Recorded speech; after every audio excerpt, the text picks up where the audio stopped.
वसुदेवसुतं देवं कंसचाणूरमर्दनं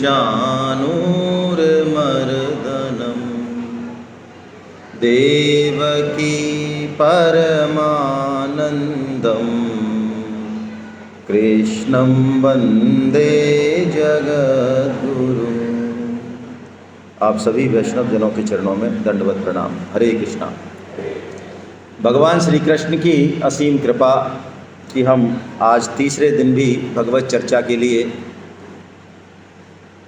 इकट्ठे हो पाए, संकल्पित हो पाए। भगवान की बहुत बहुत कृपा है। जब बहुकाल करी सत्संगा और तभी हो ये सब संशय भंगा। सत्संग को प्राय लोग जजमेंट दृष्टि से देखते हैं। सेमिनार में कुछ लोग इस तरह से आते हैं कि जरा टेस्ट करें कि कैसा है, खट्टी है कि मीठी है। तो वो खट्टे मीठे के चक्कर में जो है उसको बहुत जल्दी से निर्णय करके और अपने असली काम की तरफ चले जाते हैं। इसलिए आप देख रहे होंगे कि संख्या जो है तीसरे दिन आज काफ़ी कम मुझे नज़र आ रही है। हाँ, एक बात बहुत कड़वी है जो मेरे से कहे बिना रही नहीं जाएगी। हालांकि मेरी बातें लोगों को लगती बुरी हैं, बहुत चुभती हैं उनको हृदय में, लेकिन मेरी भी आदत बहुत ख़राब है। क्योंकि फिर मेरे अंदर दिक्कत हो यदि मैं नहीं कहूँ तो मैं ना नाश्ता कर पाऊँ ना खाना खा पाऊँ, मेरा पेट फट जाए। इसलिए मैं जो है आपकी टेंशन आपको दे देता हूँ। उन जाने वालों में से उनको तो प्रणाम है जिन्होंने पैसे दिए और फिर भी चले गए। उनको तो भगवान कुछ करेंगे, उनका तो बढ़िया दोबारा लेके आएंगे। लेकिन जो जजमेंट दृष्टि से ही रहे और कोई आहुति भी नहीं दी और कर करा के चले गए, तो उनका कोई पारावार नहीं है। वैसे भी हमारे शास्त्रों में एक प्रावधान है कि किसी भी यज्ञ में यदि आप कुछ आहुति नहीं देते हो तो तब तक वो यज्ञ, ये बात चाहे हमको पता नहीं होगी, लेकिन देखो पुराने, भाई ये कौन आवाज़ कर रहा है, बच्चा इसको बाहर ले जाओ, है ना, बाहर ले जाओ इसको, क्योंकि ये मानेगा है नहीं, इसकी स्वाभाविक प्रवृत्ति है। तो हम सब डिस्टर्ब नहीं हो, इसलिए इसको बाहर खिला लो। तो हाँ, आहुति आप देखते हो पुराने जो माता बहनें आती हैं गांव की, उन्होंने एक कक्का नहीं पढ़ा होगा, लेकिन वो आते ही कुछ ना कुछ दक्षिणा जो है, और नहीं तो एक केला ही चढ़ाएंगी कथा पे कहीं पे। क्यों भाई ऐसा? उनको कितना ही मना कर लो, लेकिन चढ़ाए बिना मानेंगी नहीं। वो चला आ रहा है ट्रेडिशन कि जब तक आप अपना कुछ त्याग नहीं कर दोगे, कुछ समर्पण नहीं कर दोगे, कुछ आहुति नहीं दे दोगे, तब तक वो यज्ञ माना नहीं जाएगा, है ना। तो सेमिनार रूपी यज्ञ में भी हमको आहुति दे देनी चाहिए। क्यों कि बहुत बिरले लोग हैं, गिरधारी लाल जी जैसे बहुत कम लोग हैं जिनको कोई कमी नहीं है भगवान की दया से। सब परिवार बहुत अच्छा है, भगवान की पूरी कृपा है, धन धान्य, लेकिन फिर भी ऐसी स्थिति में होने के बाद भी संसार से दृष्टि हटा के कुछ सर्वजन हिताय के लिए हम कुछ करें, अपना पुरुषार्थ यूज करें, अपना समय यूज करें, ये भाव बहुत उच्च कोटि का है। और महापुरुषों के इसी भाव से हमारा कल्याण होता है, ये पक्की बात है। संत और महापुरुषों के इसी भाव से ही हमारा कल्याण होता है, इसी वजह से हमको सत्संग मिलता है। जैसे कि परम श्रद्धेय स्वामी जी महाराज कहते हैं कि मेरे मन में चटपटी लगी रहती है कि मैं कैसे ऐसी युक्ति खोज दूं जिससे घर में रहते हुए, सब काम करते हुए आदमी परमात्मा को प्राप्त कर ले बड़ी सरलता से। ऐसे मेरे चटपटी लगी रहती है। आप ऐसा मत समझना कि वैज्ञानिक की खोज करते हैं ना, वो मटेरियलिस्टिक है, वो खोज है, उसका जीवन में बहुत बड़ा उपयोग है, बिल्कुल है, डेफिनेटली है, लेकिन वो मटेरियल लेवल पे है। उसके पास साइको और साइको से भी ऊपर स्पिरिचुअल का इलाज नहीं है, क्योंकि उसकी दृष्टि नहीं है वहाँ। लेकिन स्वामी जी जैसे जो वैज्ञानिक हैं, ये वो खोज करते हैं जो कि उस मैटेरियलिक खोज, उसकी प्रगति और साइको और स्पिरिचुअल को एक तान में लाके हमको परम आनंद और परम शांति प्रदान कर देता है। उनकी खोज इतनी गहरी है ये मनुष्य जीवन बहुत विलक्षण है। कल हमने इसको बहुत अच्छे से देखा। तो हमें मिला है तो सुख दुख करने के लिए नहीं मिला, राग द्वेष करने के लिए नहीं मिला, पैसा कमाने के लिए भी नहीं मिला, बच्चे पैदा करने के लिए भी नहीं मिला। इन सब चीज़ों के लिए ये मनुष्य जीवन बिल्कुल बिल्कुल नहीं मिला है। मनुष्य जीवन का उद्देश्य पहले से निर्धारित है, पहले से ही। अब ये बात चाहे समझ में आए चाहे नहीं आए, आप भागवत पढ़ते हैं, सुनते हैं, पढ़ते तो नहीं हैं। हाँ, यदि पढ़नी हो, मुझे अचानक याद आ गया, पढ़नी हो तो आपको एक फॉर्म, वही गीता वाला फॉर्म पीछे मिल जाएगा। हम लोग भागवत का कोर्स भी चलाते हैं, कोर्स चलाते हैं भाई, प्रवचन नहीं करते हैं ना। तो कोर्स में क्या होता है? कोर्स में फीस होती है, कोर्स में टाइमिंग होती है, कोर्स में एग्ज़ाम होता है, एग्ज़ाम से पहले असाइनमेंट्स होता है, कोर्स में एक सिस्टम होता है, उसके बाद सर्टिफिकेट होता है। उसका पर्पज़ क्या है कोर्स का? कि उस भागवत में हम डूब जाएं अच्छे से, उसका फौरी तौर पे आकलन नहीं करें। तो वो भागवत का कोर्स भी आप भर सकते हैं, उसकी टर्म्स एंड कंडीशन वही हैं, बस उसमें हम आपको पैसे वापस नहीं करते हैं। उसकी, क्योंकि उसकी किताब ही इतनी सुंदर है और काफ़ी महंगी है, तो वो 400 रुपये की तो किताब है आपकी, भेजने में हमारे 500 रुपये लग जाते हैं, 490 रुपये लग जाते हैं। इसलिए हम उसको आपको वापस कुछ भी करते, और हम इसलिए भी नहीं करते हैं कि भागवत पढ़ने वाले थोड़े से सीनियर साधक हो जाते हैं, क्योंकि भागवत में हम सबको अलाउ नहीं करते हैं। भागवत कोर्स में वही बंदे अलाउ हैं जिन्होंने 1 साल का गीता कोर्स कर रखा है। शुरू में यही था, बाद में बहुत प्रेशर बना तो हमने ये छूट दे दी कि जिन्होंने 3 दिन की गीता सेमिनार अटेंड की है पूरी, ऐसे बीच में से गुलाब जामुन खा के भाग नहीं गए, वो यदि पूरी अटेंड की है तो हम ये मानते हैं कि वो पूरे 18 अध्याय हमने 3 दिन में एक संक्षिप्त रूप में, जिष्ट रूप में हमने उनको दे दिए हैं। तो वो भी एंटाइटल हैं, है ना, वो भी एंटाइटल हैं, वो भी करा सकते हैं। परीक्षित का यही प्रश्न है, भागवत कैसे पैदा हुई, वो हम देखें 1 मिनट में। परीक्षित को भगवान ने बचाया, उनको भगवान ने दर्शन दिए गर्भ में ही। वो आसान नहीं है, ऐसा चरित्र, ऐसा सौभाग्य कहीं नहीं है पूरे इतिहास में कि कोई जन्म से पहले भगवान के दर्शन कर ले, ऐसा दूसरा चरित्र नहीं मिलता है पूरे इतिहास में। वो परीक्षित भी, उनको चेत कब होता है? जब तक्षक रूपी सांप उनको डसेगा, ये सूचना उनको। तो क्या मतलब है? जीवन में दुख आता है तब हमको चेत होता है, और चेत होता है तो वो 2 ही प्रश्न पूछते हैं। उन्हीं 2 प्रश्नों का उत्तर है ये भागवत, और कुछ नहीं है। वो 2 प्रश्न पूछते हैं, क्या? कि जो मरणासन्न है, मरणासन्न का मतलब जो मरने, हमारी बात नहीं हो रही है, तो परीक्षित की बात हो रही है। हम थोड़ी मरने वाले हैं, मरने वाले हैं सभी। अरे कोई तो होंगे 2-4 जो मरने वाले नहीं होंगे। सारे एक ही क्वालिटी के हैं क्या? एक चावल उठाया, सारे चावल पक गए?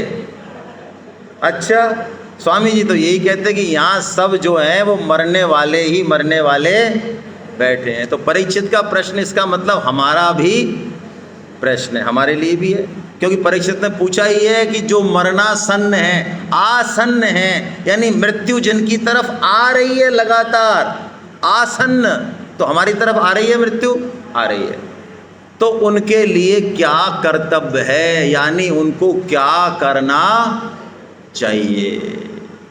तो बस यही है भागवत पूरी, कि हमको जीवन में क्या करना चाहिए। 4 पुरुषार्थ हैं, धर्म अर्थ काम मोक्ष, कैसे कैसे इनका पालन करना चाहिए, यही है। और यहीं से गीता शुरू होती है, अर्जुन विषाद योग से। गीता बताती है कि तुम वो नहीं हो जो समझ रहे हो, अपनी क्षमता का सदुपयोग हम करते जाएं। ऐसा गीता ने बहुत अच्छे से शुरू में कर्म योग कल हमको ठीक से समझाया। कर्म योग के बाद भगवान ने भक्ति योग चालू किया, जिसका कि 7वें अध्याय में नाम था ज्ञान विज्ञान योग, जिसमें भगवान ने बताया कि ये सारी सृष्टि मेरे से ही उत्पन्न है अर्जुन। तुझे समझ में नहीं आएगी, दिखेगा नहीं कि सब भगवान है, लेकिन तत्वज्ञानी को यही दिखता है कि सब में भगवान है। जैसे कि एक गुरुजी ने कहा ना कि भाई तुम जो है ये काम करके लाना, लेकिन ऐसी जगह करके लाना, थोड़ा जंगल वंगल में चले जाओ जो है जहाँ पर कोई नहीं देखता हो, तुम्हें बिल्कुल चुप कैसे करके लाना। तो युधिष्ठिर उस छोटे से काम को भी कर नहीं पाए और वापस आ गए। तो गुरुजी ने पूछा तुम सब कर लाए, तुम क्यों नहीं कर लाए? कि महाराज हमें तो ऐसी कोई जगह मिली नहीं जहाँ भगवान जो है हमको नहीं देख रहे। अरे कम से कम आत्मा में परमात्मा बैठे, तो खुद मैं तो अपने आप को देख रहा हूँ, तो मैं देख रहा हूँ इसका मतलब परमात्मा भी देख रहे हैं। तो ये सारी सृष्टि कृष्ण की है, कृष्ण रूप ही है। इसका मतलब क्या है? हम जहाँ हैं, जैसे हैं, वहीं से कृष्ण प्राप्ति हो सकती है। मतलब यही है ना, हमारे ऑफिस में भी भगवान है, हमारी फाइलों में भी भगवान है, हमारे घर में भी भगवान है, हम जो क्रिया कर रहे हैं उसमें भी भगवान है, हम जो खा रहे हैं, पी रहे हैं, सो रहे हैं, गा रहे हैं, सब में भगवान है। यही मतलब है। इसका मतलब हम कहीं से भी भगवान को प्राप्त, हमें कोई पर्टिकुलर ड्रेस, पर्टिकुलर वो धारण करने की जरूरत नहीं है। गीता कहती है जो आपका स्वधर्म है, अभी स्वधर्म है, उसका आप पालन कर लें, वहीं आपको परमात्मा प्राप्त हो जाएंगे। और स्वधर्म का जो पालन करेगा उसके स्मृति में हमेशा कृष्ण रहेंगे। और स्वामी जी कहते हैं कि मनुष्य का जन्म तो उसके हाथ में नहीं है, हालांकि वो भी उसके हाथ में ही है, उसके कर्मों का ही फल है, लेकिन वैसे हाथ में नहीं है। कर दिया उसके बाद आउटकम है वो, लेकिन मृत्यु मनुष्य के हाथ में है। और हम पूरे जीवन कैसे जिए, ये हमारी मृत्यु जब होगी, शरीर जब छूटेगा, जो छूटना ही है, उस समय हमारी भाव दशा कैसी है, इससे पता चलेगा कि जीवन भर हमने क्या किया। अभी तो हम पीठ ठोक रहे हैं कि हम बहुत अच्छा काम कर रहे हैं, हम तो बहुत कथा जानते हैं, हम तो बहुत भागवत जानते हैं, हम तो ये सुनते हैं, हम तो वो सुनते हैं। अंदर से क्या परिवर्तन हो रहा है कि नहीं हो रहा है, पकड़ कितनी है हमारी संसार के प्रति, ये पता चलेगा मृत्यु के समय। जैसा कि स्वामी जी उदाहरण देते हैं कि तोता राम राम बोलता है, कोई भी आता है उससे राम राम सीताराम सीताराम राम राम, दिन भर 24 घंटे राम राम बोलता है, लेकिन जब बिल्ली गर्दन पकड़ती है तो टें टें बोलता है, फिर राम राम नहीं निकलता। जैसे कि कल बागावत साहब ने कितनी बढ़िया बात कही कि हम प्रतिकार तो करेंगे, हम जो युक्ति है वो उपाय भी करेंगे, क्योंकि भगवान का यही आदेश है 11वें अध्याय में, निमित्त मात्रम भव सभ्य साचिन। ये कल कहा, अपर्णा जी ने जब लिया इसको बहुत अच्छे से समझाया।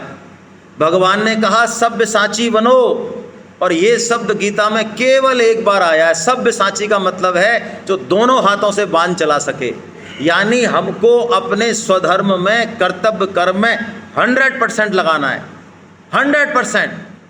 ये कोई सोचे सब भगवान करने वाले हैं, इसका मतलब इसने गीता का भट्टा बैठा दिया, ये कुछ नहीं जानता गीता के बारे में, ये महान निकम्मा और महान आलसी है, और भगवान का बस चले तो खोपड़ी फोड़ दें इसकी, लेकिन वो फोड़ते नहीं है, क्या करें।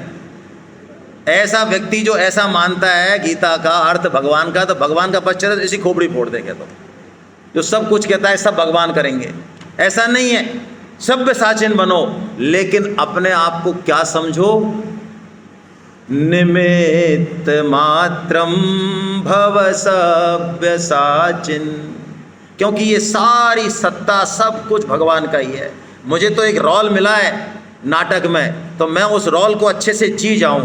एक पिता का रोल मिला, एक पत्नी का मिला, एक एम्प्लॉयर का मिला, एक एम्प्लॉय का मिला, किसी खोज का मिला, रिसर्च का मिला, समाज को कुछ दिन जो रोल मिला उसमें जी जाऊं मैं अच्छे से, लेकिन मैं उसमें पकड़ नहीं लूं किसी चीज़ को, खुद को कर्ता भोक्ता नहीं मान लूं। बीच में मैं रस भंग करूंगा थोड़ा सा, क्योंकि बाद में मैं भूल जाऊंगा। कल बाकाबाद साहब ने जो बात कही, हर व्यक्ति धर्म की रक्षा के लिए, क्योंकि धर्म रहेगा तो हम रहेंगे, और आज जो स्थितियां हैं उसमें एक काम हम सब कर सकते हैं। कल मुझे किसी ने सजेशन दिया, हालांकि मेरे दिमाग में था लेकिन उस समय नहीं कह पाया मैं, हम जो है इन विधर्मियों को बढ़ावा नहीं दें अपने कर्मों से, ये काम हम सब कर सकते हैं। आज से हम सब ये प्रण ले लो, हालांकि बहुत मुश्किल है, बहुत मुश्किल है। मैं आपको एक सच्ची घटना बताता हूँ। पिछली बार वृंदावन में सेमिनार थी, तो पिछली बार मैंने इसको अप्लाई किया, मैं बोलता तो हूँ लेकिन पिछली बार मैंने अप्लाई किया इसको, तो अप्लाई किया तो मुझे भयावहता समझ में आई क्या स्थिति पहुँच गई है। पिछली बार 3 दिन में मैंने 6 जगह रिक्शे किए, 6 बार जाने के लिए, और मेरा ये प्रण था कि मैं जो है नहीं बैठूंगा मुसलमान के रिश्ते में। तो मेरे पूरी सतर्कता के बावजूद भी 2 या 3 रिक्शे वाले ऐसे थे जो मैंने अपने मन से ये माना कि ये हिंदू होंगे, और वो क्या निकले, मुसलमान, क्योंकि मैंने उनको ऑनलाइन पेमेंट दिया। उसके पास कहा था मेरे पास ऑनलाइन ही, मेरे पास पैसे नहीं है बेटा, तेरे पास ऑनलाइन का सिस्टम नहीं है तो मेरे पास पैसे नहीं है भाई। तो उसने क्या किया, एक फल वाला जो वही अब्दुल और रहमान, उससे तो लिए पैसे और उसके अकाउंट में मेरे को ट्रांसफ़र करवाए। फिर मैंने उससे पूछा, वही था। तो चूँकि हम जो इनको आर्थिक सहायता पहुंचाते हैं हर तरीके से पहुंचा रहे हैं, हर तरीके से हम हमारे दम पे चल रहे हैं, ये मान लो आप। इसी से इनमें उफान आ रहा है, भयंकर उफान। जैसे ही आप रीढ़ की हड्डी तोड़ देते हो ना, आर्थिक खत्म हो जाता है आदमी, ये पक्की बात मान लो आप। चांदी का जूता बहुत तगड़ा होता है। तो हम विरोध नहीं कर रहे हैं, हम आत्मरक्षा कर रहे हैं, ध्यान रखना। हमारी प्रवृत्ति नहीं है इस तरह की। गीता का धर्म सबको बराबर मानता है और हम भी ऐसे ही हैं। हम आगे से हिंसा करते ही नहीं, हम सबको भाई मानते हैं, हम करते ही आ रहे हैं, ऐसा ही करेंगे हम। लेकिन आत्मरक्षा के लिए उपाय करना बहुत, जो उदारवादी सोच के लोग हैं, जो गलत तरीके से समता को परिभाषा देते हैं, वो कृपया चुप रहें बिल्कुल, है ना। कुछ लोग हम हिंदुओं में से इतने मक्कार हैं कि जैसे ही मुसलमानों के प्रति कोई बात की जाती है उनका भात प्रेम जाग उठता है और पूरी गीता उनको याद आ जाती है, वो खड़े होकर सुनाने लग जाते हैं। उसको रखो, अपने समता को अपने पास रखो, वक्त नहीं है इस समय उस चीज़ का। हम जहाँ हैं वैसे हैं, उनको जो है मजबूती नहीं दें। ये काम तो हम सब कर सकते हैं। हाँ, इमरजेंसी हो, इमरजेंसी तो ठीक है, अलग बात है। रात का समय अब कोई नहीं मिल रहा है तो ठीक है, इमरजेंसी की बात अलग है, लेकिन लौकिक रूप से बढ़ावा नहीं दें। तो हमारी बात चल रही थी अंत समय। ये जीवन हम कैसे जिएंगे, ये इस पे डिपेंड करता है कि अंत समय में हमें मरना आया कि नहीं आया। यानी कल जो अपर्णा जी ने बताया, मरने की कला यदि हमने सीख ली तो हम वास्तव में जी सकते हैं। हमारा जीवन बहुत अच्छे से चलेगा यदि मरने की कला सीख ली, और यदि मरने की कला नहीं सीखी तो हम रोज मरेंगे, रोज मरेंगे। मरेंगे जब तो मरेंगे ही, उससे पहले भी 100 बार मरेंगे। जैसे भयभीत आदमी होता है ना, भयभीत, डरपोक, नपुंसक, वो 100 बार मरता है। मरेगा तो सही वो, अटैक होगा तो, लेकिन उससे पहले ही मर जाता है वो। तो मरने की कला बहुत महत्वपूर्ण है, ये भगवान ने कल बताया। और मरने के समय का जो चिंतन है, जो भाव है, वो भी बहुत महत्वपूर्ण है। मरने के समय हमारा जो भाव है वो इतना महत्वपूर्ण है। भगवान कह रहे हैं यदि तुझे मेरा स्मरण हो गया तो तू मुझे ही प्राप्त हो जाएगा। चाहे तूने जिंदगी भर घोर पाप करे हो, कुछ भी किया हो तेने, और मान लो मरते समय जो है धन का चिंतन हो गया, स्वजनों का चिंतन हो गया, कुत्ते का चिंतन हो गया, बिल्ली का चिंतन हो गया, तो हमारी योनि वही की वही फिक्स होगी, ये पक्की बात है। कुत्ते का चिंतन हो कुत्ते बनेंगे, बिल्ली का होगा बिल्ली बनेंगे, घर वालों का चिंतन होगा तो छिपकली, कॉकरोच, गधा, घोड़ा, कुत्ता कुछ ऐसा बनेंगे जो उस घर के आसपास घूमेंगे, रहेंगे वहीं पे ही, बकरा बनेंगे, कुछ ना कुछ बनेंगे। तो हम अपने भावों को अभी से शुद्ध रखना शुरू करें। इसका मतलब ये क्यों? क्योंकि भगवान ने बताया, स्वामी जी ने बताया कि हम जैसे भाव अभी रखते हैं, जिस भाव से कर्म करते हैं प्रगाढ़ता से, प्राय वही हमको अंत समय में चिंतन में आता है। ये वैसा ही साइंस है कि जैसे आप दिन में यदि पिक्चर देख लो भूतों की, तो रात को किसके सपने आएंगे?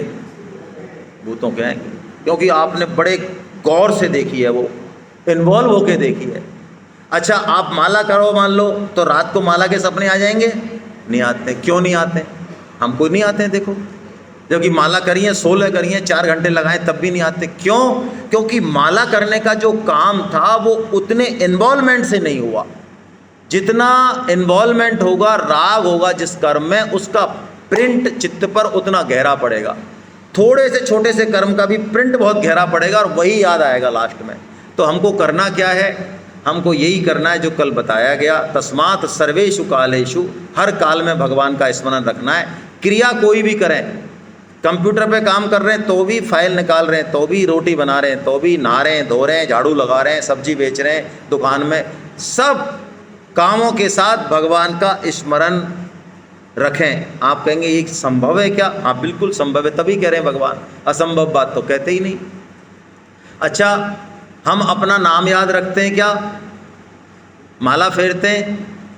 कभी माला फेरते हैं नाम की? यार ऐसा करो आज 1-2 माला फेर लो कि मेरा नाम जो अनिल अनिल अनिल अनिल अनिल है ना, सीताराम सीताराम सीता, ऐसा फेरते ही नहीं। फिर भी ऐसा कभी नहीं होता कि हम अपना नाम, क्यों?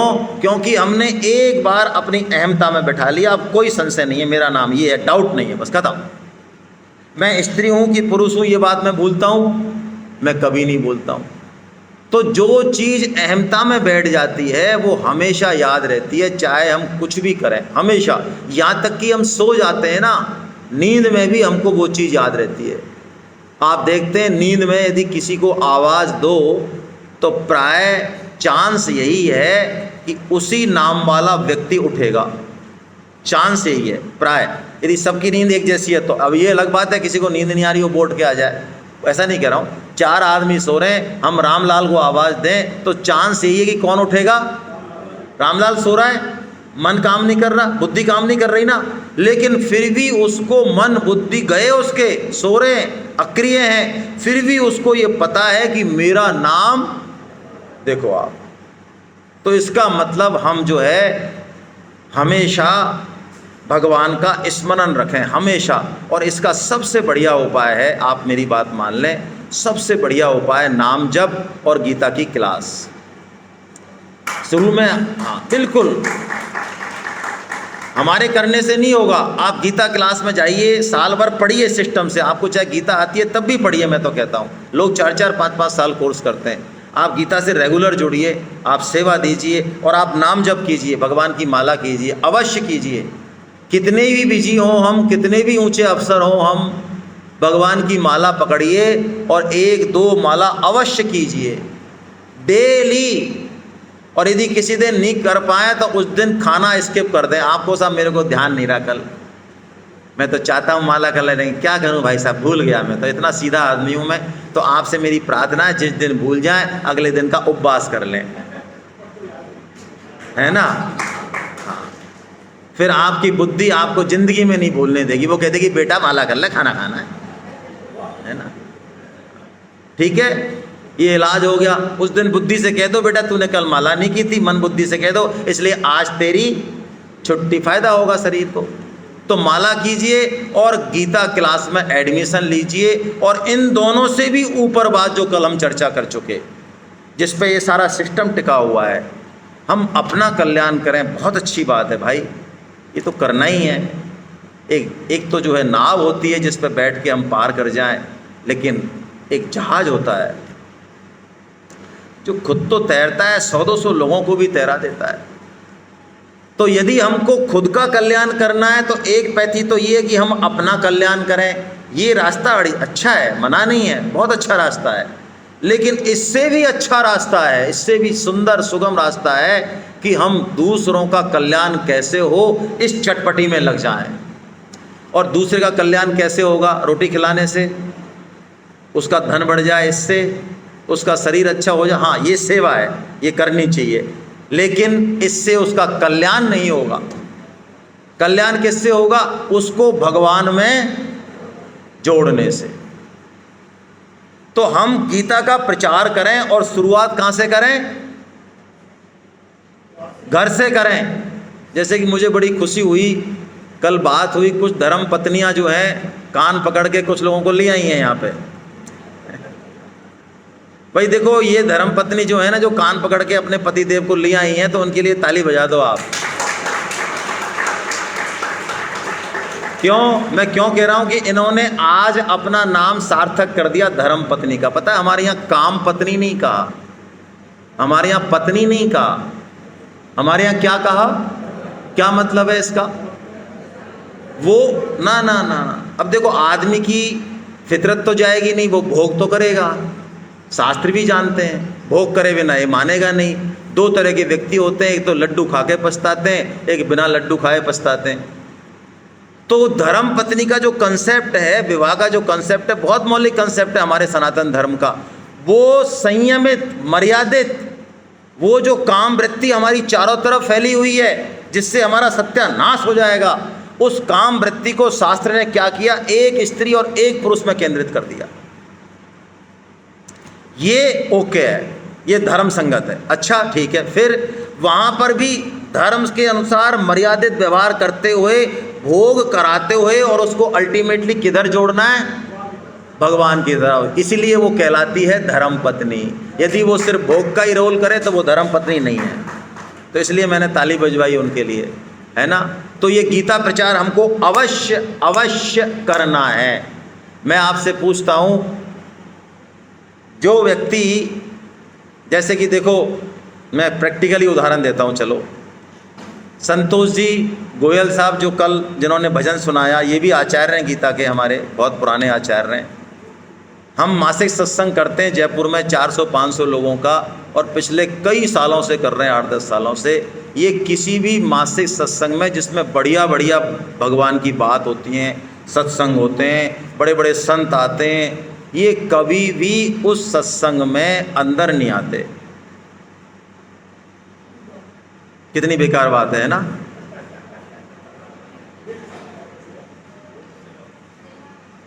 क्यों? यदि ये उस सिस्टम को ये छोड़ दें, उस हलवाई को, उस घी को, देसी घी, गाय का घी, ये तेल, ये पकौड़ी, ये कचौड़ी, ये होगा, वो होगा, इतने लोग हैं, ये बढ़ गए, ये मंगवाना, सब्जी मंगाना, आटा और लगाओ, ये लगाओ, यदि उस व्यवस्था को छोड़ दें तो पार्टियां साफ हो जाए हमारा। यहाँ पर भी ये यही काम कर रहे हैं।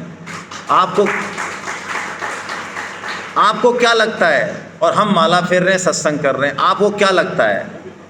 वो भगवान हमको तो कह देंगे बैकुंठ लोक में, बेटा तू तो आ जाए, ऐसा कर। संतोष जी हट, तेने गीता ही नहीं सुनी, ऐसा कर देंगे? मैं कह रहा हूं गीता प्रचार गीता पढ़ने से भी ज़्यादा है। कई लोग कहते हैं पहले हम गीता पढ़ेंगे, समझेंगे, फिर प्रचार करेंगे। अरे काका जी, स्वामी जी के 100 साल में समझ में नहीं आई गीता, हमारे 1 साल में क्या समझ में आएगी? यही समझ में आ गई बस कि हमको गीता का प्रचार करना है, इससे हमारा कल्याण तो अपने आप हो जाएगा। ये असली काम है हमारा। ये बात हुई। फिर अर्जुन ने प्रश्न पूछा कि भगवान आपके सगुण साकार की उपासना करते हैं, मूर्ति रूप में पूछते हैं, आपको कृष्ण मानते हैं, राम मानते हैं, एक आपको सब जगह मानते हैं, कोई आकार नहीं, कोई रूप नहीं, कोई गुण नहीं, फलाना ठिकाना, ज्ञानी ज्ञानी ब्रह्म ज्ञानी, एक ऐसे हैं। ये प्राय इंटेलेक्चुअल लेवल के लोग होते हैं, पढ़े लिखे होते हैं, ये थोड़े से कम पढ़े लिखे होते हैं बेचारे। तो भगवान ने कहा भाई इन दोनों में से, अर्जुन ने पूछा कौन श्रेष्ठ है?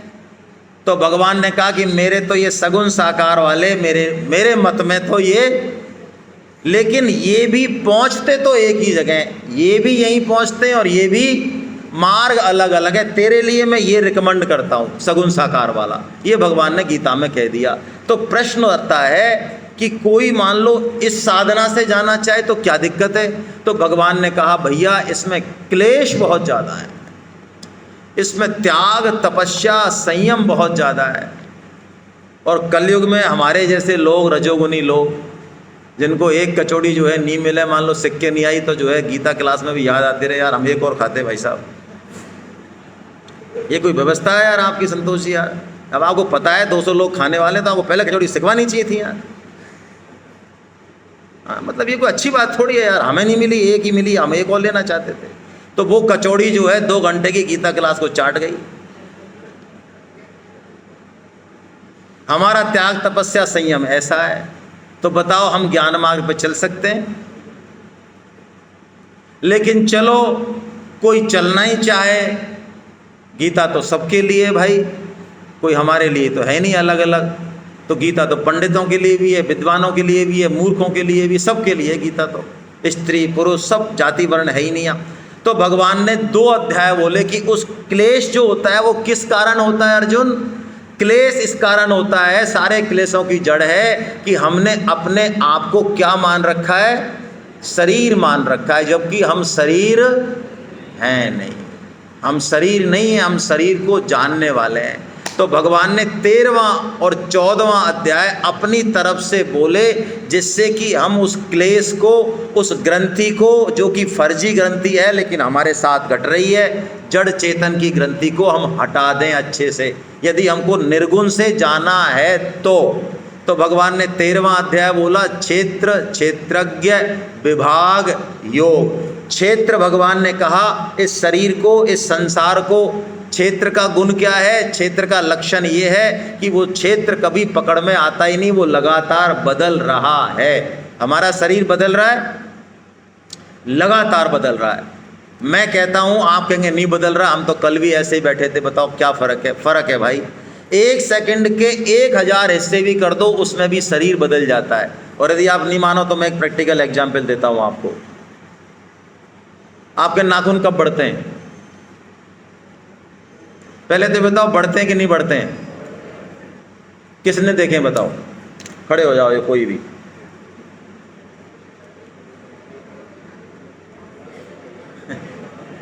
आपने देख लिए? अच्छा, आपके क्या रात के 2 से 3 के बीच में एकदम से ऐसे बढ़ते होंगे? ऐसे देखते रहो तो एकदम से ऐसे बढ़ते हैं ये, है ना? आप देख के देखना, ऐसे ही बढ़ते हैं। तो कैसे देखे फिर जब ऐसे नहीं बढ़ते? तो भाई हम नहीं देख पा रहे हैं, ये प्रॉब्लम हमारे आँखों की है। अभी यहाँ पे 20 हर्ट्ज से कम की आवाज़ हो, हम में से कोई भी उसको सुन नहीं सकता। लेकिन एक चमगादड़ भाई साहब बैठे हों, उन्होंने गीता नहीं पढ़ी, उनसे पूछे कोई आदमी, भाई साहब आवाज़ हुई? वो कहेंगे हाँ हुई, हमने सुनी है। हम कहेंगे तू मूर्ख है बेटा, हुई ही नहीं, हम भी तो बैठे हैं यहाँ। अरे तू बैठा रहे, तेरी क्षमता ही नहीं है सुनने की। तो ये शरीर और ये संसार, ये बिल्डिंग, सब ये 1 सेकंड के 1000वें हिस्से में भी बदल जाता है। स्वामी जी कहते हैं हम इस शरीर संसार के 2 फोटो नहीं ले सकते। एक ऐसा कैमरा भी हो, एटॉमिक कैमरा, जो 1 सेकंड में 1 लाख फोटो खींचता है, 1 लाख, वो भी 2 फोटो नहीं ले सकता। वो दूसरा फोटो दूसरी चीज का होगा, उसका नहीं होगा। यानी ये तो है क्षेत्र जो कि लगातार बदल रहा है। चूंकि हम बदल नहीं रहे, हम तो इस बदलाव को जान रहे हैं, इसलिए हमको भगवान ने क्या कहा? क्षेत्रज्ञ। जैसे वेद को जानने वाला वेदज्ञ, ऐसे ही क्षेत्र को जानने वाला। ये क्षेत्र शब्द से ही खेत बना भाई। खेत, खेत होता है ना, तो खेत में हम क्या करते हैं? खेती करते हैं। तो ऐसे ही इस शरीर और संसार रूपी खेत में हम पाप पुण्य की खेती करते हैं। हमारे हाथ में है कौन सी खेती करनी है, पाप की करनी है, पुण्य की करनी है। तो क्षेत्र, क्षेत्रज्ञ हो गया, ये अलग अलग है, ऐसा भगवान ने कहा। तो फिर अलग अलग है तो ये एक कैसे हो गए? तो भगवान ने कहा ये गुण जो है ना, गुण, ये 3 गुण। अर्जुन, ये क्षेत्र 3 गुण वाला है, इसको ये क्षेत्रज्ञ पकड़ लेता है, खुद ही पकड़ लेता है। गुण नहीं पकड़ते, हम पकड़ लेते हैं। तो वो 3 गुण कौन कौन से हैं? तो 3 गुण कौन कौन से?